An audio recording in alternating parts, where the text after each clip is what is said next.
مجاہدہ کرتا ہے.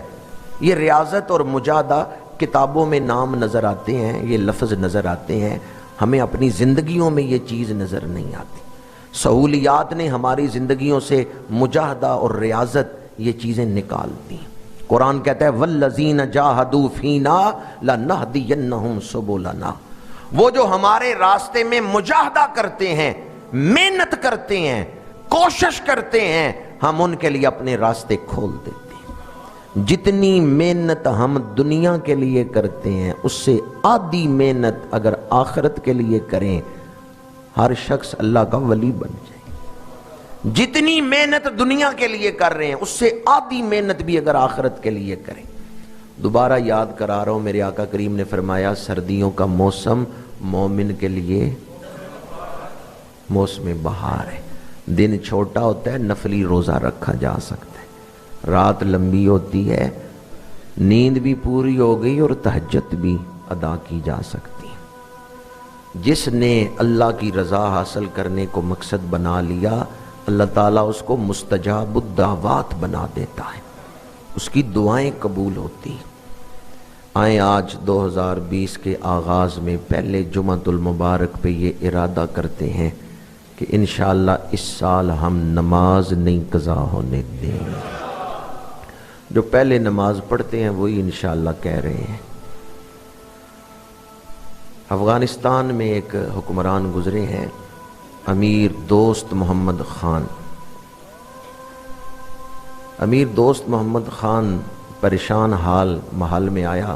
ملکہ نے پوچھا کیوں پریشان ہو؟ اس نے کہا دشمن ملک نے حملہ کر دیا ہے، دشمن ملک لشکر لے کے آ رہا ہے، جاسوسوں نے خبر دی ہے، بارڈر کے قریب پہنچ گئے ہیں، اور میں نے اپنے بیٹے کو شہزادے کو لشکر دے کے بھیجا ہے، اس لیے پریشانی. کچھ دنوں کے بعد امیر دوست محمد خان پھر پریشان حال محل میں آیا اور ملکہ سے کہنے لگا بڑے غم کی خبر ہے، ہمارا بیٹا جنگ ہار گیا ہے اور بھاگ رہا ہے ملک کی طرف، اور دشمن اس کا پیچھا کر رہا ہے، بارڈر سے اندر آ گیا ہے، اور ہمارا بیٹا جان بچانے کے لیے بھاگتا پھر رہا ہے. ملکہ نے کہا میں نہیں مانتی، یہ خبر جھوٹی ہے. بادشاہ نے کہا نہیں، کنفرم خبر ہے، تصدیق شدہ خبر ہے. جو ادارے ہم نے بنائے ہیں خبر پہنچانے کے لیے ان کی تصدیق شدہ خبر ہے، ایسا ہی ہوا ہے، ہمارا شہزادہ بھاگ رہا ہے جان بچانے کے لیے، دشمن اس کا پیچھا کر رہا ہے. ملکہ نے کہا میں نہیں مانتی، یہ خبر جھوٹی ہے. بادشاہ نے بڑا منوایا لیکن اس نے نہیں مانا، اس نے کہا یہ خبر جھوٹی ہے. دوسرے دن خبر آئی کہ شہزادہ جنگ جیت گیا ہے اور وہ دشمن کے علاقے کو فتح کر رہا ہے. بادشاہ خوشی خوشی محل میں آیا اور آتی بیوی سے کہنے لگا تمہیں کوئی کشف ہوتا ہے، تمہاری کوئی دل کی آنکھ روشن ہے؟ مجھے خبر دی تھی سرکاری اداروں نے، وہ جھوٹی تھی، اور تو گھر بیٹھ کے کہہ رہی تھی کہ یہ خبر جھوٹی ہے. تمہیں کیسے پتا چل گیا؟ کوئی کشف ہوتا ہے تمہیں؟ کوئی تمہارا باطن روشن ہے؟ اس نے کہا نہیں، مجھے تو کوئی کشف وغیرہ نہیں ہوتا. اس نے کہا، بادشاہ نے کہا جب میں نے کہا تھا کہ بیٹا جنگ ہار گیا ہے، جان بچانے کے لیے بھاگ رہا ہے، تو نے کہا میں نہیں مانتی، یہ خبر جھوٹی ہے. وجہ کیا تھی؟ اس نے کہا وجہ یہ تھی میں نے ساری زندگی رزق حلال کھایا ہے، حرام نہیں کھایا. جب میں حاملہ ہوئی تھی تو اس دن سے لے کے بچے کی پیدائش تک میری نماز کوئی نہیں قضا ہوئی، اور جب یہ بچہ پیدا ہوا تھا تو جب بھی میں اس کو دودھ پلاتی تھی باوضو ہو کے پلاتی تھی، اور دودھ پلانے کے بعد شکرانے کے نفل پڑھتی تھی کہ خیریت سے میرے بچے نے دودھ پیا ہے. اور دعا کیا مانگتی تھی؟ بادشاہوں کے لیے بہادری بڑی ضروری ہے، یا اللہ میرے اس بیٹے کو غیرت مند بنانا.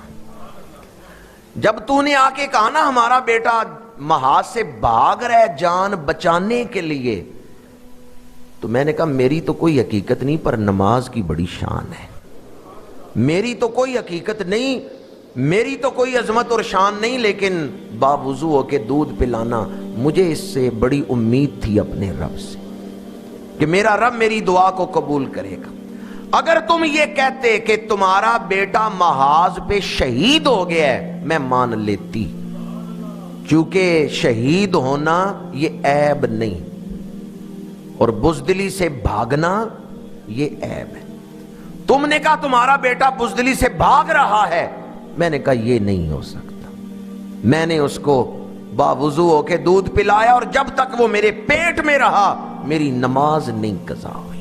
مجھے نماز کی برکت پر یقین تھا۔ بادشاہ نے کہا تیرا یقین کامیاب ہو گیا ہے، بیٹا جنگ جیت گیا ہے۔ کہاں سے لائیں وہ مائیں جو اتنے اعلیٰ کردار کی مالک تھی؟ آج نفس پرستی کی فضا بنا کے ہماری آئندہ نسل جو ہے اس کو ہی بزدل بنایا جا رہا ہے، اس کو ہی نفس پرست بنایا جا رہا ہے۔ میری بہنوں بیٹیوں تک بھی یہ پیغام پہنچائیں، میری آئندہ قوم جو ہے وہ بیٹیوں کے رحم و کرم پر ہی ہے۔ اگر انہوں نے اپنے اندر اسلامی جذبہ محسوس کیا تو وہ آئندہ اسلام کو ایک اچھی قوم دے سکیں گی، اور اگر میری بیٹیاں میری بہنیں انہوں نے اپنی ذمہ داری کو محسوس نہ کیا کہ ہماری کھوک میں ہماری گود میں صرف ایک بچہ ہی نہیں آ رہا، ایک قوم پروان چڑھے گی، اگر انہوں نے اپنا کردار مضبوط رکھا، نماز کی پابندی کی، تو آنے والی نسلیں ان ماؤں کی عظمت کو سلام پیش کریں گی۔ اے کاش میری بہنیں بیٹیاں اس حقیقت سے واقف ہو جائیں، آئندہ قوم ان کے رحم و کرم پر ہے۔ اگر ان بچیوں نے بہنوں نے رحم نہ کیا امت مسلمہ پر، آئندہ نسلیں برباد ہو جائیں گی، اور اگر انہوں نے اپنا کردار مضبوط رکھا تو پھر ان کی گود میں کوئی طارق بن زیاد کا غلام پیدا ہوگا، پھر ان کی گود میں کوئی یوسف بن تاشفین کا غلام پیدا ہوگا۔ میں نے آپ کے سامنے آج سال کے پہلے جمعۃ المبارک کی نسبت سے جو موضوع منتخب کیا وہ یہی ہے کہ آئیں آج ارادہ کریں انشاءاللہ اس سال نماز نہیں قضا ہونے دیں گے۔ نفس کو راضی کرنے کے لیے پچھلی زندگی میں کیا کچھ نہیں کیا، نفس کو راضی کرنے کے لیے پچھلی زندگی میں ہم نے کتنے جتن کیے، پر نفس راضی نہیں ہوا۔ ایک اس کی خواہش پوری کریں، دوسری خواہش کر دیں، دوسری خواہش پوری کریں۔ خواہشیں بچے جنم دیتی ہیں، ایک خواہش سے دوسری خواہش پیدا ہوتی ہے۔ وہ غالب نے کہا تھا کہ ہزاروں خواہشیں ایسی کہ ہر خواہش پہ دم نکلے، بہت نکلے میرے ارماں مگر پھر بھی کم نکلے۔ مرتے دم دنیا سے جاتے ہوئے انسان یہی کہتا ہے کہ جیسے ایک رات ہی دنیا میں گزاری ہے، ایک دروازے سے داخل ہوئے دوسرے دروازے سے نکل گئے۔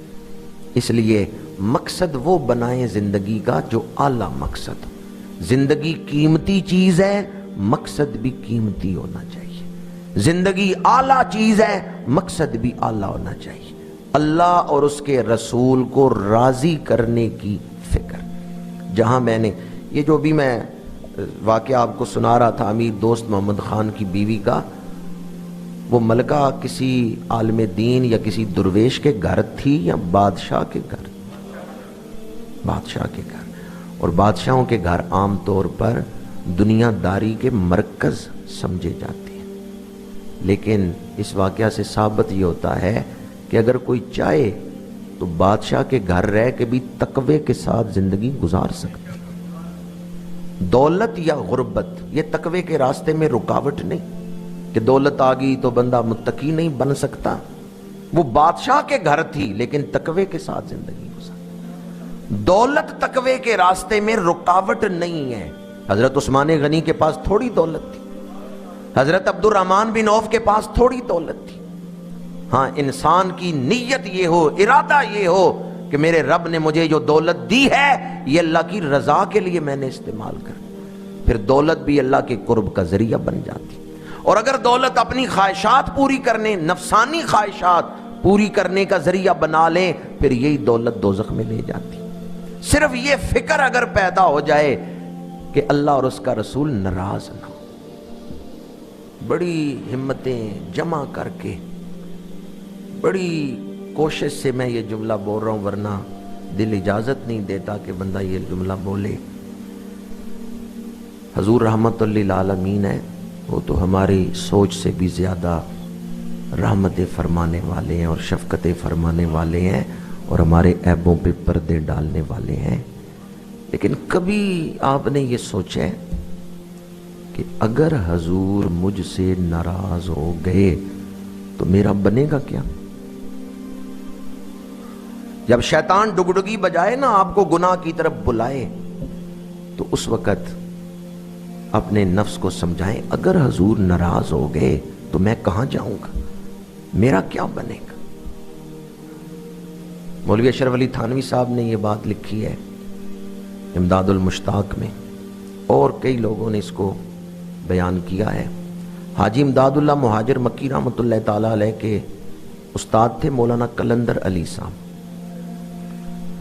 ایک دن وہ اتنے مقرب تھے، اتنی شان والے تھے کہ ہر رات انہیں رسول اللہ کا دیدار نصیب ہوتا تھا۔ ایک دن انہوں نے ایک سید زادے کو تھپڑ مارا، زیارت بند ہو گئی،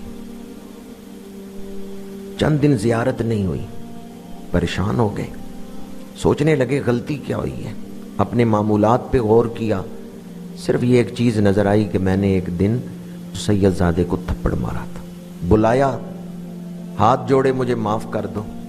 وہ شاگرد تھے، انہوں نے کہا استاد جی آپ معافی کیوں مانگ رہے ہیں، آپ میرے استاد ہیں، آپ سزا دے سکتے ہیں۔ انہوں نے کہا نہیں، میں نے سختی سے مارا تھا، مجھے معاف کر دو، تم کہہ دو میں نے معاف کیا۔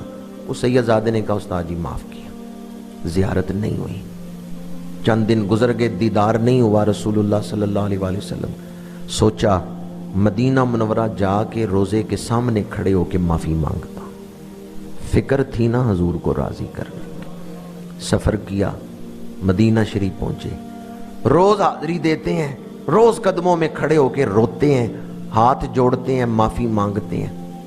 ایک دن ایک بزرگ نے انہیں وہاں مدینہ منورہ ہی پوچھا، میں دیکھتا ہوں آپ روز یہاں کھڑے ہو کے روتے ہیں، آپ کا مسئلہ کیا ہے؟ محبت میں رو رہے ہیں، عشق میں رو رہے ہیں، یا کوئی پریشانی ہے؟ انہوں نے کہا ایک پریشانی ہے، مجھے ہر روز حضور کی زیارت ہوتی تھی، کچھ عرصہ ہوا زیارت بند ہو گئی ہے، میں سمجھتا ہوں مجھ سے کوئی غلطی ہوئی ہے، معافی مانگنے آیا ہوں، معافی نہیں مل رہی، زیارت بحال نہیں ہو رہی۔ ان بزرگوں نے فرمایا مدینہ منورہ سے باہر ایک مجذوبہ عورت رہتی ہے، دیوانی ہے، روزانہ حضور کی بارگاہ میں حاضری دیتی ہے، جب وہ آئے نا اور قدمین کی طرف سے آ کے سلام پیش کر رہی ہو، تم اس سے کہنا، وہ اگر سفارش کر دے تو حضور راضی ہو جائیں گے۔ اب مولانا قلندر علی صاحب اس کو تلاش کرنے لگے، اس کا پتہ پوچھا، مدینہ منورہ سے باہر اس قبیلے میں گئے جہاں وہ رہتی تھی، عالم تھے، استاذ العلماء تھے، اور تلاش کر رہے ہیں ایک مجذوبہ عورت کو۔ وجہ کیا ہے؟ حضور کو راضی کرنے کی فکر، محبوب ناراض نہ ہو، راضی کرنے کی فکر۔ وہ مجذوبہ عورت آ رہی تھی مدینہ منورہ کی طرف، یہ بھی ساتھ چل پڑے، حضور کے روضہ پاک کے سامنے آ کے جو اس کا انداز تھا، روزانہ وہ سلام پیش کرتی، سلام پیش کیا، دعا کے لیے ہاتھ اٹھائے، دعا مکمل ہوئی، واپس پلٹنے لگی۔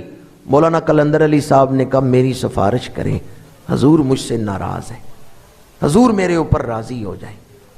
جو ہی اس مجذوبہ عورت نے دیکھا نا مولوی صاحب کی طرف، تو تھپڑ مارا، پھر دوسرا تھپڑ مارا۔